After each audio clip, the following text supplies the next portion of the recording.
So one of our Stoa purposes is to build Stoa Speech and Debate Club. So tell us just a little bit about your club experience. Sure. We started out pre-Stoa. It was the early days of this, and we were so glad to have other people running clubs. We didn't know what we were doing, so it was wonderful to just take our just one student at that time to a place where there was a real gung-ho young lady who was coaching it and taking care of it, and it was great. We loved that. But these young people that run these clubs, especially if they're students, they go on to college or they get married and they slip away. So God really put it on our hearts that we should start our own club. And we really didn't know how to do that other than kind of what we'd seen already, which was always a great model. And we were really just more of a speech club. I was really comfortable with speech stuff, not so comfortable with debate.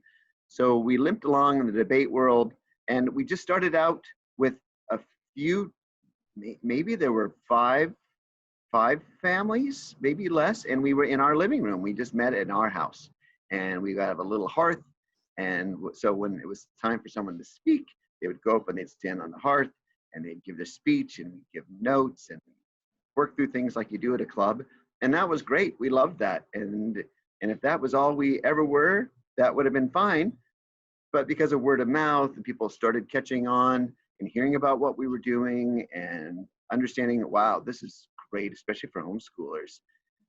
How do we get involved? So our club grew, and we then had to meet at a church, and we had to have a few different rooms. And then it got to the point where friends of friends were asking to join, and it was like, wow, it's great to be big. It's great to have great families, but we don't want to be too big because then we become unwieldy, and it's harder at tournaments actually if you have a really big club because you can't judge all the rooms depending on what's going on there. So we said, when we could see that was someone who was just really had a hankering to join us, we'd say, how about this? You start your own club and we're going to help you out. So we did that for at least 2, maybe 3 clubs. And I think that those clubs are still at it today, which is super exciting. But the way we did it was they would meet on a different day. We would meet on Mondays and they would meet on Thursdays.